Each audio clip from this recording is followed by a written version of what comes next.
Bismillah, Assalamualaikum warahmatullahi wabarakatuh. Alhamdulillah, tidak pernah lisan kita berhenti memuji Sang Pencipta Allah atas segala nikmat yang dilimpahkan kepada kita. Termasuk Allah masih memberikan kita umur hari ini dan juga kita bisa menghadiri majelis ilmu. Semoga ini dicatat pahala yang lengkap oleh Allah Subhanahu wa taala dan juga Allah menerima seluruh amal yang pernah kita kerjakan dan juga akan kita kerjakan sampai menjelang ajal datang nanti. Dan juga semoga menjadi penyebab juga atas semua dosa kita dimaafkan oleh Sang Pencipta Allah. Malam ini insya Allah kita akan melanjutkan bahasan seperti biasa, dosa-dosa besar. Dan malam ini berjudul Marah kepada Takdir Allah. Syekh Muhammad bin Wahab menyebutkan di halaman 78, kalau yang pegang bukunya, bab as-sakhat atau bab kemarahan. Sebenarnya yang beliau maksudkan di sini bukan marah secara umum, tapi marah secara khusus, di mana orang-orang tidak menerima keputusan Allah Subhanahu wa taala. Makanya di antara dalil yang diangkat oleh beliau itu berhubungan dengan masalah apa yang saya bahas tadi atau sebutkan, dan akan kita paparkan panjang lebar insya Allah ke depannya. Teman-teman sekalian, memang kita manusia ini sangat terbatas. Keterbatasan kita sangat luar biasa. Sampai-sampai kita tidak tahu apa yang sedang terjadi dalam tubuh kita sendiri. Makanan yang kita makan pun kita tidak pernah tahu dan membedakan mana yang jadi nutrisi, mana yang akan jadi kotoran. Begitu juga dengan minuman, begitu juga oksigen yang kita hirup. Tidak bisa dengan mata kita ini melihat mana bakteri, mana oksigen yang segar dan seterusnya. Begitu juga banyak hal dalam tubuh kita. Ya Allah mengatakan wa fi anfusikum afala tubsirun. Dalam diri kalian sendiri ada keajaiban penciptaan Allah.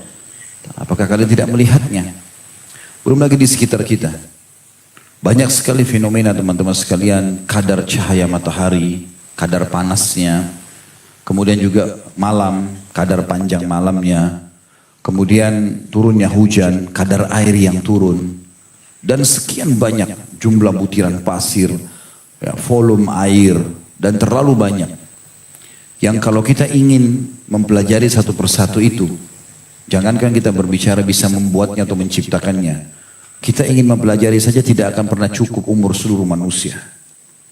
Sungguh sebuah keputusan dan takdir yang luar biasa. Makanya kita sebagai seorang muslim Allah berikan sebuah kesimpulan sederhana.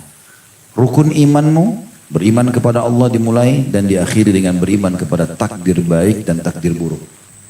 Artinya itu semua pasti terjadi. Kau terima tidak terima, maka pasti akan terjadi. Kita akan mulai teman-teman sekalian dulu membaca dalil yang ditulis oleh Syekh Muhammad bin Wahab rahimahullah. Ada 3 dalil yang diangkat oleh beliau. Yang pertama surah At-Taghabun ayat 11. A'udzu billahi minasyaitonir rajim. Wa may yu'min billahi yahdi qalbah. Barang siapa yang beriman kepada Allah, niscaya dia Allah akan memberikan petunjuk kepada hatinya. Tentu teman-teman sekalian, ayat ini sebenarnya ada awalannya, tapi di buku kita tidak dituliskan. Kalau kita buka aplikasi Al-Quran, kita akan temukan awal ayat At-Taghabun ini, atau bagian daripada ayat surah At-Taghabun yang berhubungan dengan masalah ini, yaitu bunyinya a'udzubillahi minasyaitonir rajim, surah nomor 64 ya, ayat 11. Ma asaba min musibatin illa biidznillah wa may yu'min billahi yahdi qalbah wallahu bikulli syai'in alim. Yang artinya tidak ada satu musibah pun yang terjadi di muka bumi ini. Keputusan-keputusan. Di sini Allah Subhanahu wa taala, kata ulama tafsir, menyebutkan musibah artinya sebuah hal yang terjadi yang umumnya manusia tidak suka. Karena kalau yang orang suka, rasa manis, rasa senang, itu umum. Tapi kalau musibah, maka umumnya orang banyak menolak. Tapi Allah jelaskan, semua musibah yang terjadi di muka bumi ini yang dianggap orang tidak suka, semua itu dengan izin Allah. Dan siapa yang beriman terhadap itu keputusan Allah dengan kemahaluasan ilmunya, dengan kemahaadilannya, kenapa si fulan dikasih anak banyak, kenapa si fulan tidak dikasih anak, kenapa ini si fulan jadi laki-laki, kenapa jadi perempuan, kenapa harus ada ini, kenapa harus ada itu. Siapa yang beriman semua itu, maka Allah akan berikan petunjuk hatinya. Dan Allah mengetahui segala sesuatunya. Juga beliau mengangkat perkataan Alqamah. Beliau berkata, huwa ar-rajulu tusibuhul musibatu faya'lamu annaha min 'indillahi fayarda wa yusallim. Maksudnya musibah dalam ayat ini, At-Taghabun ayat 11 adalah sebuah musibah menimpa seseorang dan dia menyadari bahwa itu adalah takdir dari sisi Allah, maka dia ridha dan berserah diri. Apapun sifatnya. Mau kita tidak suka pun, itu berarti keputusan Allah. Dan pasti Allah melakukan itu dengan kemaha-adilannya dan kemahaluasan ilmunya. Pasti benar. Dan pasti ada sesuatu yang baik di situ kalau kita orang beriman. Dan pasti akan ada peringatan bagi orang-orang yang melakukan kemaksiatan. Itu juga beliau mengangkat hadis Anas radhiyallahu anhu. Itu tadi itu perkataan Alqamah diangkat dari tafsir Ibnu Jarir di jilid 28 ayat halaman 123, dan juga Anas bin Malik radhiyallahu anhu meriwayatkan Rasulullah SAW bersabda, Inna Allah idha habba qawman ibtalahum faman radiya falahu ridha wa man sakhita falahu sakhit. Rawahu Tirmidzi wa hasanah. Sesungguhnya Allah jika mencintai satu kaum, Allah pasti menguji mereka. Barang siapa ridha, terima keputusan itu yang dianggap tidak enak itu, maka dia mendapatkan ridha Allah. Dan barang siapa yang marah, ini saksi bahasan kita, kenapa babnya dikatakan bab marah terhadap takdir. Dan siapa yang marah, gerutu, keluh kesah, ya, maka dia akan mendapatkan murka. Kok bisa Ustaz? Kenapa kita harus dapat murka? Kan sesuatu yang kita tidak suka. Ya, Allah mengujimu. Ingin mengetahui, apa kau bisa menerima atau tidak? Sementara orang mukmin yang benar adalah dia bisa menerima cobaan itu sebagaimana dia menerima nikmat. Sebagaimana kita tahu hari ini kita sehat, satu waktu kita sakit, kita semua meyakini dua-duanya dari Allah Subhanahu wa taala. Dengan iman itu kita akan menerima keduanya. Nanti akan lebih jelas dalilnya tentu akan saya paparkan insyaallah biidznillah.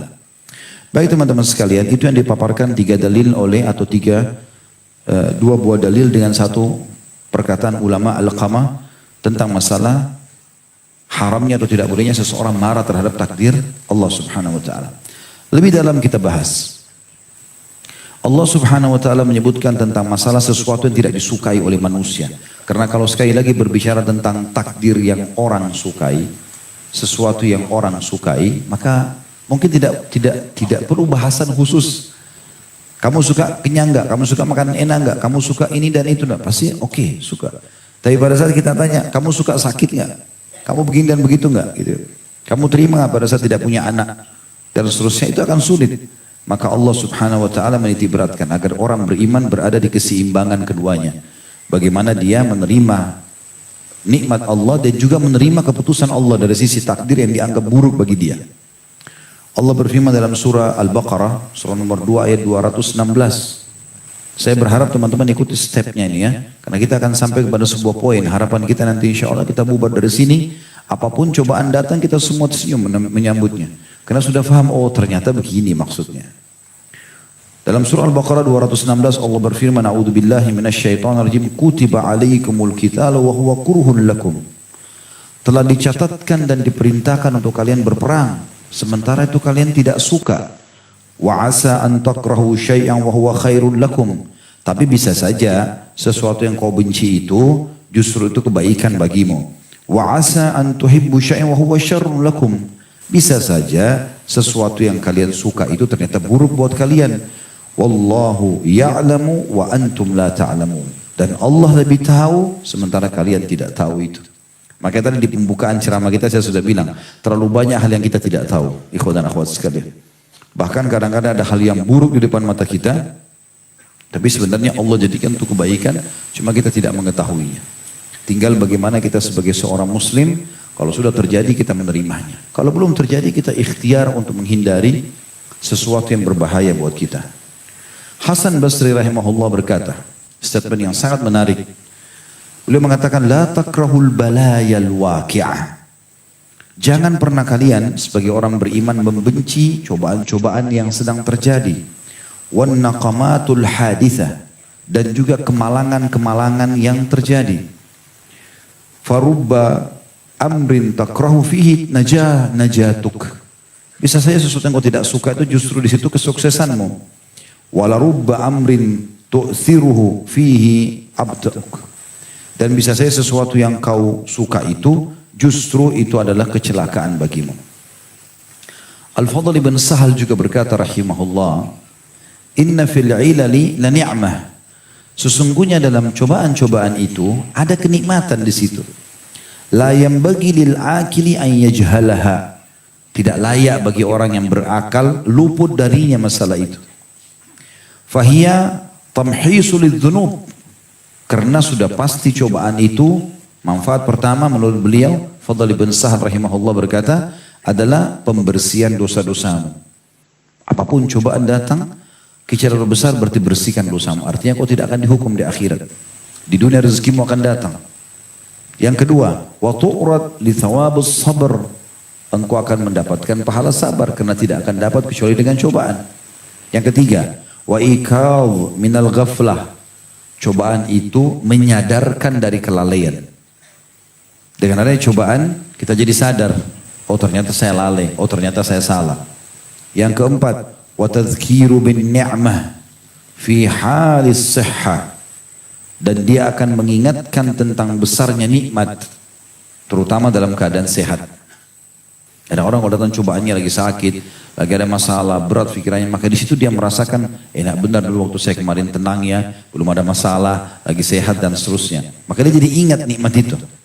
Kapan satu waktu Allah kembalikan lagi, dia akan lebih tenang. Selanjutnya, wastida'a lit-taubah. Dan semua cobaan adalah peluang emas untuk bertaubat. Karena dengan datang cobaan kita jadi merasa bersalah, akhirnya kita taubat. Dan yang terakhir, wa khadda 'ala sadaqah. Dan pasti itu akan memotivasi seseorang untuk bersedekah. Nabi SAW selalu berdoa. Dalam doa beliau dalam hadis riwayat Tirmidzi An-Nasa'i yang artinya, aku memohon padamu sikap ridha setelah mendapatkan takdir. Kalau teman-teman pernah melakukan istikharah, doa istikharah itu panjang sekali, tapi di akhir sekali doa istikharah itu ada bunyinya begini. Wa in kana hadzal amr syarrun li fi dini wa dunyaya wa ma'ashi wa akibatu amri. Kalau keputusan ini ya Allah, pernikahanku, kerjaku, pindah kotaku, apa sajalah, bangun rumah, beli rumah, jual kendaraan, semuanya itu buruk buat diriku, buat agamaku, buat kehidupan duniaku, buat kehidupan akhiratku. Fasrifhu anni, alihkan dia dari aku. Fasrifni anhu, alihkan aku dari dia. Jadi sama-sama tidak saling butuh. Waqdur li khair haitsu kan, dan takdirkanlah semua kebaikan dimanapun aku berada. Potongan terakhirnya, waraddini bihi, dan buat aku ridho dan menerima keputusanmu itu. Gak jadi nikah kah, gak jadi kerja kah, gak jadi ini kah, gak jadi itu kah, semua kita ridho. Nah, itu diantara doa istikharah yang kita sampaikan kepada Allah subhanahu wa ta'ala. Jadi bukan hanya sekedar minta ini baik atau tidak.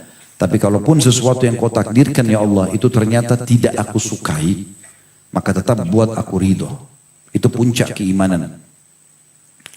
Nabi SAW bersabda, tentu di sini ada, saya masuk lebih dalam teman-teman sekalian, ada dua tingkatan orang dalam masalah takdir. Ada orang yang menerima, ada orang yang marah, tidak menerimanya. Kita bicara misalnya orang yang menerima. Nabi SAW, supaya kita bisa menjadi golongan ini, dan ini golongan yang selamat. Karena dia menyempurnakan rukun iman yang keenam, iman kepada keputusan Allah baik atau buruk.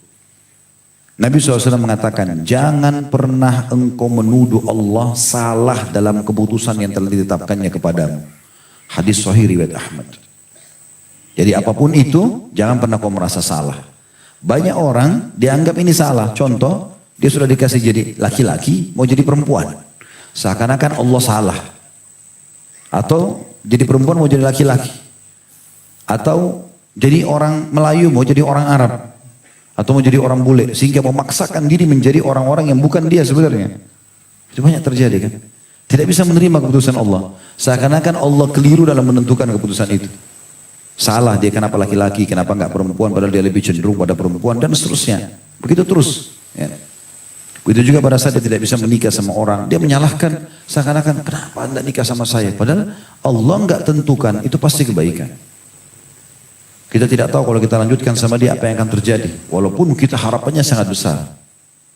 Allah subhanahu wa ta'ala dengan hikmahnya, walaupun kata ulama orang itu ahli maksiat, Allah subhanahu wa ta'ala tetap mengedepankan rahmatnya daripada murkahnya. Karena dalam sebuah hadis yang sahih, kata Nabi SAW, ya, Allah berfirman, "Ghalabat rahmati ghadabi." Sesungguhnya rasa kasih sayangku telah mengalahkan murkahku. Salah satu maknanya hadis ini adalah, walaupun dia ahli maksiat, kalau dia mau terjerumus pada perbuatan yang lebih besar atau salah, Allah masih berikan peringatan supaya dia tidak terjerumus. Walaupun dia jengkel, dia marah, nanti di akhirat dia baru tahu, oh syukur Allah buat saya nggak jadi lakukan itu. Padahal dia penjahat misalnya. Apalagi kalau orang-orang yang dasarnya beriman. Ini perkataan Abu Darda indah sekali. Perhatikan teman-teman sekalian. Kata beliau radhiyallahu anhu, sesungguhnya bila Allah menerapkan sebuah takdir, kalau Allah tentukan apa saja, malamkah, siangkah, menyenangkankah atau menyedihkankah, kalau Allah menentukan sebuah takdir, maka dia Allah ingin agar takdir tersebut diterima dengan ridho. Jadi sesungguhnya bila Allah menerapkan sebuah takdir, maka dia Allah ingin agar takdir tersebut diterima dengan ridho. Diterima dengan lapang dada. Apakah itu kita suka atau tidak suka. Dan sikap ridho, lalu beliau jelaskan, sikap ridho adalah jika seseorang hamba, dan sikap ridho adalah jika seseorang hamba tidak ingin selain apa yang ia rasakan, baik kesulitan ataupun kemudahan. Dan sikap ridho adalah jika seseorang hamba tidak ingin selain apa yang ia rasakan, baik kesukaran ataupun kemudahan. Maksudnya kalau dia sukar pun tetap dia senang, ada kemudahan pun dia senang. Umar bin Abdul Aziz rahimahullah berkata, aku selalu berada di pagi hari dengan tidak memiliki rasa senang, tidak gembira, kecuali semua takdir aku terima dari qadha dan qadarnya Allah. Dari keputusannya Allah, semuanya aku terima. Jadi aku keluar pagi hari, mau tabrakan kah, mau diganggu orang kah, atau mau senang kah, pokoknya semua aku terima. Itu sifat orang beriman. Karena Allah tidak mungkin menzalimi hambanya. Sampai pernah ada seorang wanita, pernah kita ceritakan itu, dia sedang di salah satu tawanan perang. Wanita ini bukan muslim. Dia termasuk dalam tawanan perang kaum muslimin. Anaknya hilang. Dia cari-cari anaknya. Begitu dia dapat anaknya dalam kondisi panas, debu banyak, langsung disusui sama dia. Lalu kemudian Nabi SAW bilang kepada para sahabat, kalian lihat ini. Kata para sahabat, iya ya Rasulullah. Kata Nabi SAW, kira-kira kalau kita bakar api, ibu itu kita suruh lempar anaknya ke api, dia mau nggak? Tentu tidak ya Rasulullah. Gak ada ibu yang baru temukan anaknya setelah dia khawatir anaknya mati terbunuh, lalu dia susuin, kemudian dia suruh lempar di api. Apakah dia mau lakukan? Kata para sahabat, tidak ya Rasulullah. Kata Nabi SAW, demi zat yang jiwa Muhammad dalam genggamannya, Tuhan kalian Allah lebih sayang kepada kalian daripada ibu itu kepada anaknya. Jadi walaupun buruk di mata kita, Allah lebih tahu itu baik buat kita. Seperti itu memahaminya. Disebutkan di dalam beberapa statement para ulama tentang masalah ini. Kalau misalnya muncul pertanyaan di benak antum, kenapa saya diuji? Maka jawabannya sederhana. Ketahuilah bahwasanya bukan kamu sendiri yang diuji, kata ulama. Dan ketahuilah tidak akan bisa diketahui kualitas seseorang tanpa ujian dan cobaan. Dari mana kita bisa tahu kualitasnya pegawai itu? Siswa ini, mahasiswa itu tidak ada ujian. Kenapa kita di sekolah dan kampus ada ujian? Untuk apa? Begitu juga orang kalau di kantor, dia mau naik jabatan, ada ujiannya pasti. Gak mungkin tidak. Semua itu Allah subhanahu wa ta'ala datangkan karena memang tidak akan terlihat kualitas seseorang tanpa ujian. Berapa banyak keberanian terlihat setelah ujian perang datang. Berapa banyak pengorbanan, kedermawanan terlihat setelah memang datangnya bencana. Terlihat siapa yang dermawan, siapa yang tidak. Dan Allah subhanahu wa ta'ala berfirman dalam surah Al-Ankabut. Surah nomor 29 ayat 1 sampai ayat 3. A'udzu billahi minasyaitonir rajim. Alif lam mim. Alif lam mim. Huruf-huruf pertama dalam Al-Quran yang Allah lebih tahu maknanya. Ahasiban nasu ayyutraku ayyakulu amanna wa hum la yuftanun. Apakah manusia mengira mereka akan dibiarkan sementara mereka mengatakan beriman dan mereka tidak diuji? Pasti diuji. Benar gak imanmu ini? Benar gak kau loyal dengan perusahaan? Walaqad fatanna alladziina qablahum, dan kami telah menguji orang-orang sebelum mereka.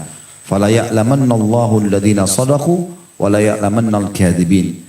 Dan dengan ujian itu Allah bisa tahu mana yang jujur dengan keimanannya dan mana yang dusta. Ya. Waktu sahabat-sahabat Nabi dengar, kebetulan mereka tidak ikut ke Badar, lalu mereka dengar sahabat-sahabat pulang dari Badar, oh luar biasa malaikat hadir, pemimpin Quraisy si fulan mati, si fulan mati. Tadinya mereka takut perang, tapi setelah mereka perang mereka rasakan kenikmatannya. Karena artinya mereka gembira, menang, agama Islam dimenangkan, Allah berikan mereka ghanimah yang sangat banyak, dijamin surga bagi mereka. Akhirnya orang-orang yang tidak hadir penasaran nih, ya Rasulullah, kalau ada perang lagi kami mau ikut. Subhanallah, 1 tahun setelah itu, Badar tahun 2 Hijriah, di tahun 3 Hijriah terjadi perang Uhud. Maka pada saat itu Allah Subhanahu wa taala uji kaum mukminin dengan kekalahan. Setelah mereka menang, mereka kalah. Lalu Allah turunkan firman-Nya. Allah mengatakan walaqad kuntum tamannawna al-mauta min qabl faqad ra'aitumuh. Dulu kalian banyak ngomong nih. Oh mau mati syahid, mau seperti di Badar. Sekarang kalian sudah lihat, mana buktinya? Jadi Allah SWT uji. Dan di situ kelihatanlah, muncullah Anas bin Nadhr, muncullah Hamzah bin Abdul Muttalib dan sahabat-sahabat Nabi memang yang betul-betul jujur dengan keimanannya, memang cari kematian dan mau surga. Begitu juga kalau ada yang mengatakan, kenapa saya tidak dapat apa yang saya inginkan? Saya mau nikah sama fulan, saya mau bekerja di tempat ini, kenapa ya belum bisa ya? Maka Allah Subhanahu wa taala mengingatkan tadi dalam Al-Baqarah ayat 216. Ingat selalu itu, wa asa an takrahu syai'an wa huwa khairun lakum. Bisa saja kalian benci sesuatu tapi itu lebih baik bagi kalian. Wa asa an tuhibbu syai'an wa huwa syarrun lakum. Bisa saja kalian suka sesuatu tapi itu buruk bagi kalian. Wallahu ya'lamu wa antum la ta'lamun. Allah tahu dan kalian tidak tahu. Kalau ada yang bilang juga, mengapa berat sekali cobaan ini gitu. Allah menjawab dalam Al-Quran, la yukallifullahu nafsan illa wus'aha. Dalam surah Al-Baqarah ayat 286, Allah tidak akan menguji seorang hamba di atas kemampuannya. Dan Nabi SAW juga mengatakan dalam hadis yang sahih, sesungguhnya Allah tidak akan menguji seorang hamba di atas kemampuannya. Berarti kita mampu melaluinya itu. Kita mampu melaluinya. Dan yang paling mahal dari sebuah cobaan teman-teman sekalian adalah kita ambil pengalaman hidup. Karena itu mahal sekali. Kita kalau sudah pernah sakit, kita jadi tahu, oh saya sakit dulu begini. Bahkan dengan itu kita jadi tahu bagaimana dulu kita istirahat, bagaimana kita dokter siapa yang kita datangi, obat mana yang kita minum. Kita jadi tahu punya pengalaman dan itu mahal. Sampai pepatah bahasa Arab mengatakan, kalau ada orang lebih tua daripada kamu 1 hari, berarti dia punya pengalaman 100 hari. Maka raihlah 100 hari pengalaman dari dia itu. Karena mahal sekali pengalaman hidup itu. Itu juga kalau ada orang sudah frustasi, dia anggap dirinya sudah nggak bisa lalui cobaan, berat, keluh kesah begini, Allah juga menjawab dalam Al-Quran, dalam surah Al-Imran, surah nomor 139. A'udzu billahi minasyaitonir rajim wa la tahinu. Jangan pernah merasa lemah. Orang beriman harus kuat, yakin dengan janji Allah. Wa la tahzanu, jangan sedih. Wa antumul a'launa in kuntum mu'minin. Kalian pasti menang. Kalian pasti akan beruntung, kalian akan pasti dapat jalan keluar kalau kalian beriman. Kalau ada yang menanyakan bagaimana caranya saya menghadapinya, Allah juga menjawab dalam Al-Imran ayat 200. Semua cobaan, pegang ini Al-Imran ayat 200, surah nomor 3 ayat 200. Akhir ayat dalam surah Al-Imran. Allah SWT berfirman, wasiat untuk orang-orang beriman, a'udzubillahi minasyaitonirrajim, ya ayyuhalladzina amanu.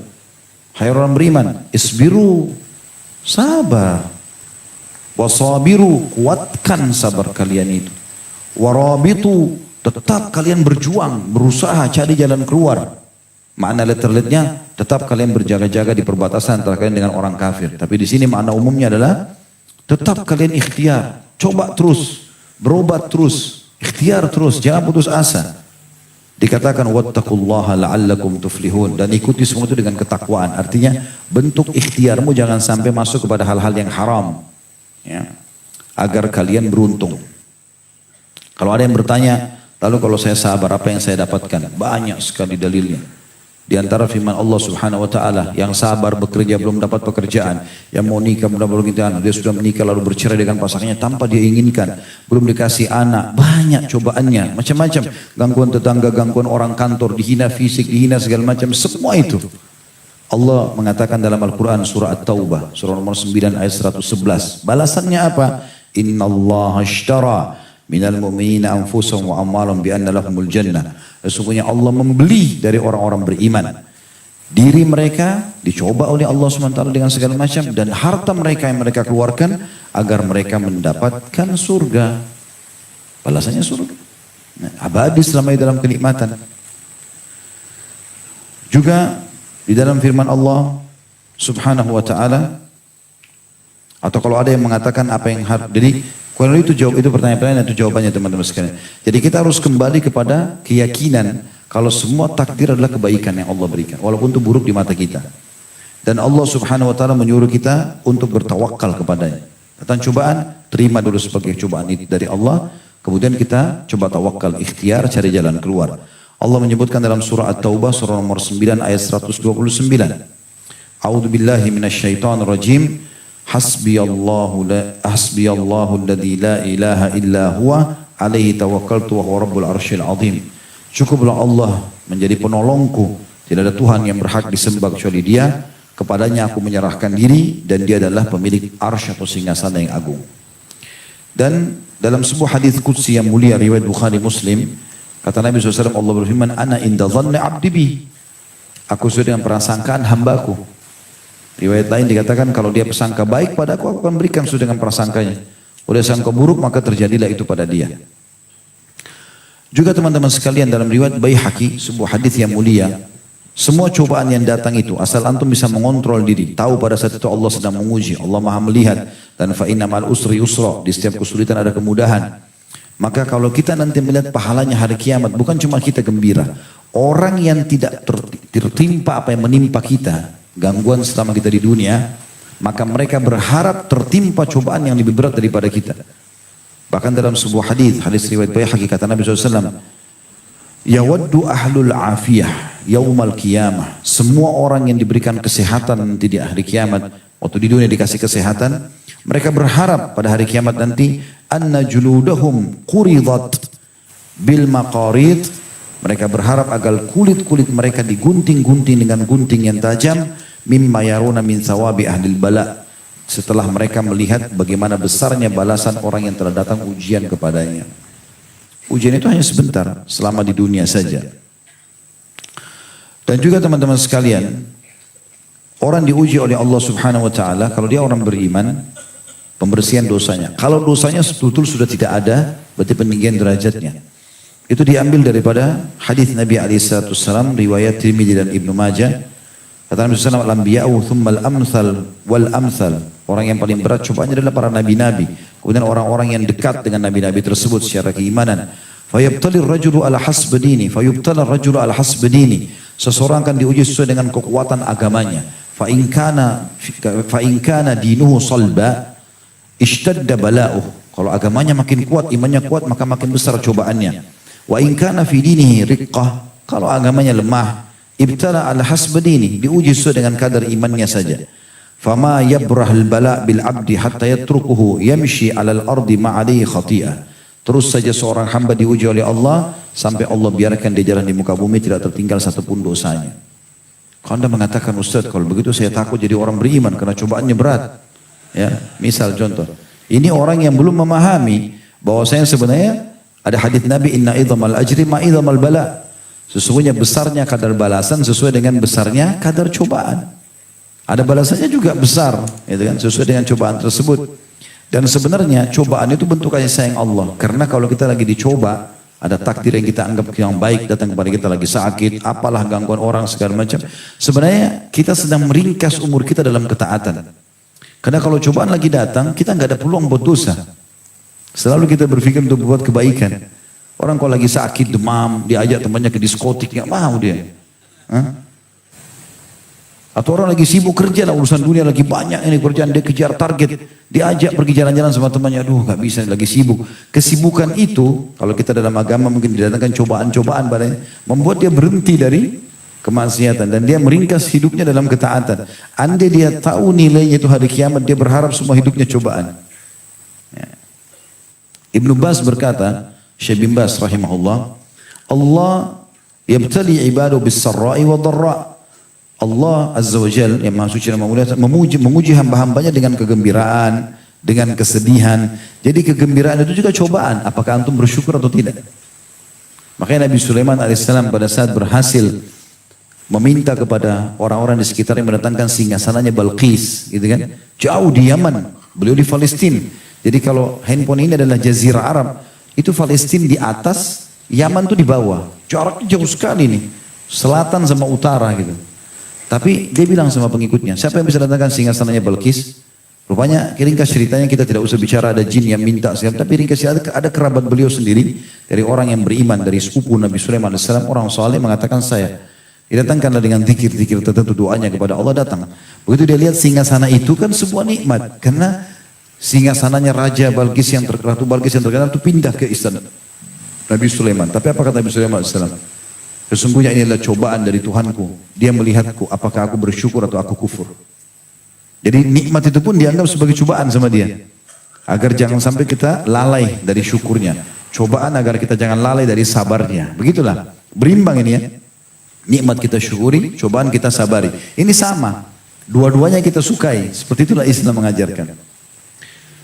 Kata beliau, Allah Azza wa Jalla yabtali ibadah. Allah yang maha suci, maha tinggi memuji hamba-hambanya bisarra dengan kegembiraan, wadharra dan juga cobaan. Wabisyiddati warraha juga dengan sakit, gangguan, juga dengan kelapangan dada. Ini semua ada jadi fenomena dalam hidup. Waqad yabtalihim biha lirafi' darajatihim. Dan Allah menguji mereka bisa saja untuk mengangkat derajatnya supaya tinggi nanti di akhirat. Wa ila dzikrihim dan mengagungkan nama mereka. Jadi subhanallah, kalau ada puncak cobaan datang pada antum ikhwas sekalian akhwat, coba sabar. Di ujung cobaan itu kalau antum tidak berkeluh kesah, antum sabar, pasti akan ada sesuatu yang besar di situ.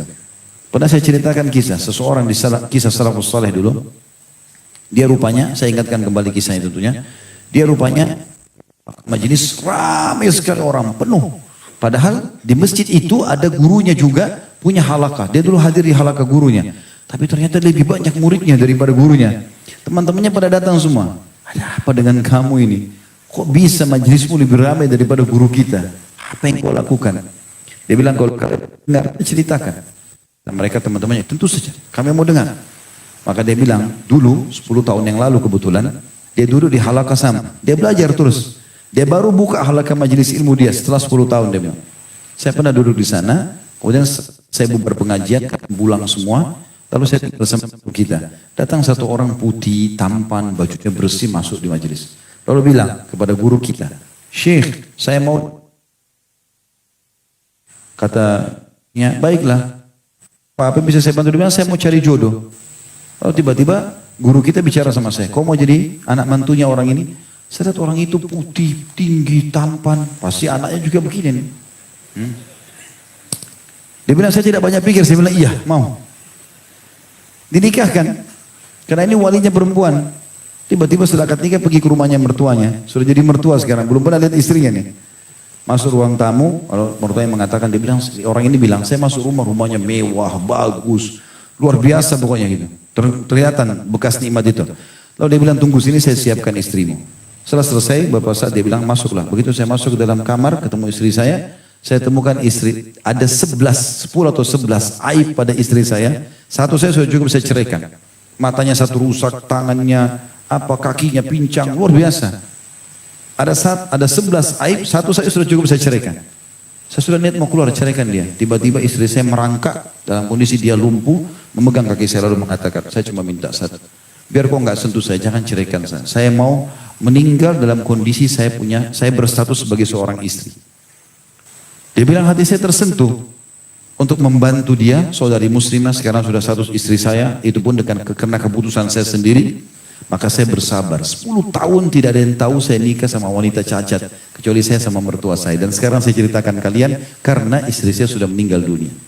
Dia bilang, perlu kalian tahu setelah istri saya meninggal, hari pertama meninggalnya, maka pada saat itu Allah bukakan saya rezeki, peluang-peluang usaha. Termasuk saya buka halaqah taklim, seperti anda lihat semua. Dia bilang, ramai sekali. Karena cobaannya datang. Tapi dia bersabar. Di setiap ujung cobaan ada sesuatu yang besar. Jadi jangan berkeluh kesah. Gitu kan? Berarti Allah sedang menyiapkan sesuatu. Lulus gak ujiannya nih? Juga dikatakan oleh beliau selanjutnya, jadi maka dikatakan lirafa' darajatim untuk mengangkat derajat mereka wa ila dzikrihim dan mengagungkan penyebutan nama mereka, jadi punya kedudukan. Wa mudha'afa hasanati, dan juga melipat gandakan balasan pahala mereka, kama yaf'alu bil anbiya wa rusul alaihi wassalatu wassalam, sebagaimana Allah lakukan itu pada nabi-nabi dan rasul-rasul. Wasulha min ibadillah, dan juga orang-orang soleh. Fatawa di jilid 4 halaman 370. Juga sabda Nabi SAW ini pernah saya sampaikan hadisnya, tapi hadis ini kita sebutkan lagi. Orang yang paling berat cobanya para nabi-nabi, kemudian orang yang paling dekat imannya setelah itu dari orang-orang soleh. Dan ketahuilah seseorang orang soleh itu diuji oleh Allah SWT di harta, sampai dia tidak punya lagi sama sekali harta. Miskinnya luar biasa, susah sekali hidupnya. Susah sekali hidupnya, sampai dia tidak bisa tambal bajunya kecuali dari kain-kain bekas. Tapi ketahuilah, mereka dengan imannya mencintai cobaan itu sebagaimana kalian cintai kemewahan. Ada saya temui orang subhanallah begitu, tadinya dia kaya raya, luar biasa Allah angkat derajatnya, terus tiba-tiba Allah uji dengan cobaan yang sangat jatuh, drop, bangkrut usahanya segala macam. Tapi dia bisa senyum, sebagaimana dia senyum pada saat diberikan nikmat. Itu tingkat keimanan yang paling luar biasa. Kemudian juga di dalam perkataan ini atau dalam masalah ini Ibnu Taimiyah berkata rahimahullah, wa in azumat al-mihna kana dzalika lil mu'mini shalihu sababan li ulud darajati wa 'azimil ajr. Ketahuilah makin besarnya sebuah cobaan bagi seorang hamba beriman yang saleh, itu pasti akan menjadi tingginya derajatnya dan terlipat gandakan pahalanya. Dalam perkataan lain beliau mengatakan, wallahu ta'ala qad ja'ala akmal mu'minina imanan a'dhammu bala'a. Dan ketahuilah Allah menjadikan orang-orang beriman itu yang paling berat coba, yang paling sempurna imannya, yang paling berat cobaannya. Jadi cobaan-cobaan itu seperti ini misalnya, kalau ada orang biasa awam sakit demam 3 hari, mungkin orang ini 1 minggu.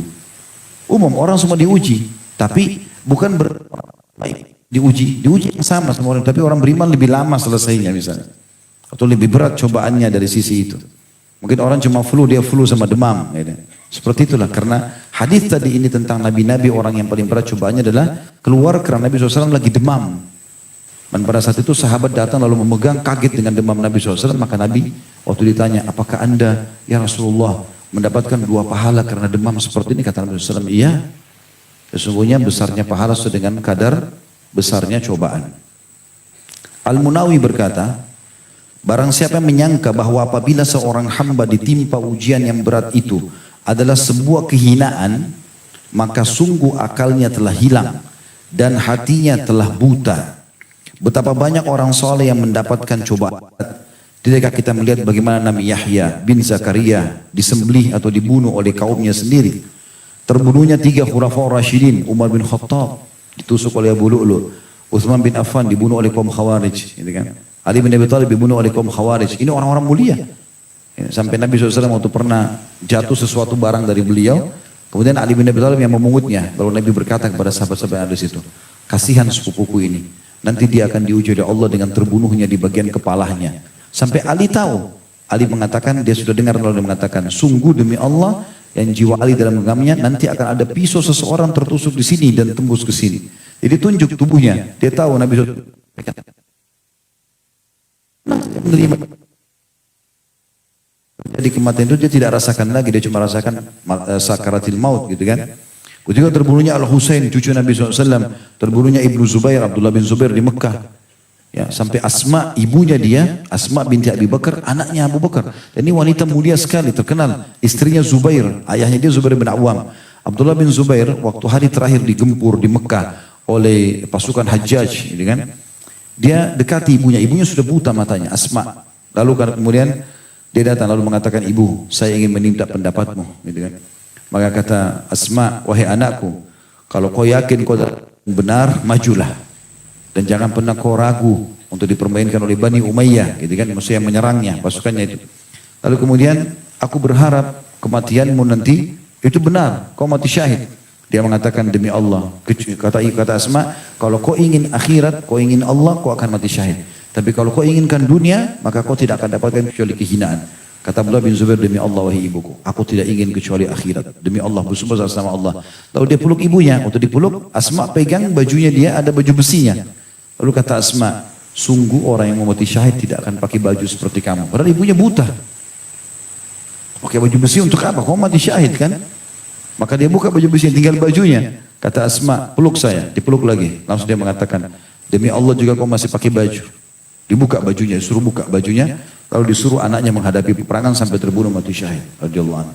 Dan sekian banyak contoh kisah. Dan beliau mengatakan begitu juga dengan Ibnu Jabir. Kemudian Abu Hanifah pernah dipenjarakan. Di akhir hidup Abu Hanifah, imam madhab itu, dipenjara dan mati dalam penjara.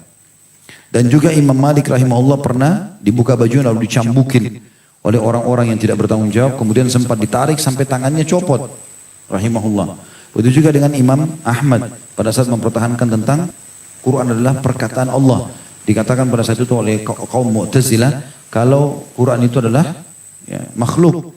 Beliau pertahankan sampai dicambuk-cambuk, dirantai berdarah-darah, disayapi kulitnya. Dalam kondisi beliau hidup. Dan sekian banyak juga contoh-contoh dalam masalah kesabaran mereka. Karena mereka tahu sebagaimana Allah berikan mereka nikmat, maka begitu pula mereka menikmati cobaan tersebut. Dan tidak akan mungkin salah apa yang Allah ujikan kepada mereka. Makanya teman-teman orang-orang non-muslim pun sekarang membahasakan ya. Saya pernah lihat cuplikan seorang mu'alaf masuk Islam. Dia membahasakan kenapa ada tertarik dengan Islam. Dia bilang saya belum pernah lihat ada komunitas orang seperti kaum muslimin. Dan uniknya standar. Mau mereka ada dimanapun, muslimnya sama semua. Mau orang bule, mau orang Arab, mau orang dimanapun sama. Dia bahasakan begitu. Sama saja. Kalau mereka itu kaum atau satu kelompok orang yang kalau sedang diberikan kenikmatan, pasti mereka selalu bersyukur. Dan kalau ada cobaan, mereka adalah orang yang paling sabar. Tidak ada manusia seperti kaum muslimin. Dan kalau mereka sudah jatuh, maka mereka adalah orang yang pertama bangkit. Bangkit. Paling gampang karena kita dilarang putus asa kan gitu. Dalam Islam kan kita dilarang putus asa. Bahkan kita pernah bahas salah satu yang mau disebutkan oleh para ulama tentang dosa-dosa besar. Termasuk Imam Madzhabi rahimahullah adalah putus asa dari rahmat Allah subhanahu wa ta'ala. Itu yang pertama tentunya, dan yang kedua sebagai penutup adalah orang-orang, tadi yang pertama orang yang menerima takdir Allah, yang kedua adalah orang yang murka dengan takdir Allah subhanahu wa ta'ala. Dan ini tidak perlu kita panjang lebar jelaskan karena memang ini yang ditolak. Ya. Dan cukuplah hadis Nabi SAW tadi yang sudah kita sebutkan, diangkat oleh Syekh Muhammad bin Wahab rahimahullah, yaitu hadis riwayat Tirmidzi dengan dihasankan, innallaha idza ahabba qauman ibtalahum, Allah kalau suka satu kaum, maka Allah akan menguji mereka. Siapa yang ridho maka Allah dia akan dapat ridho, dan siapa yang murka maka dia akan dapat kemurkaan Allah.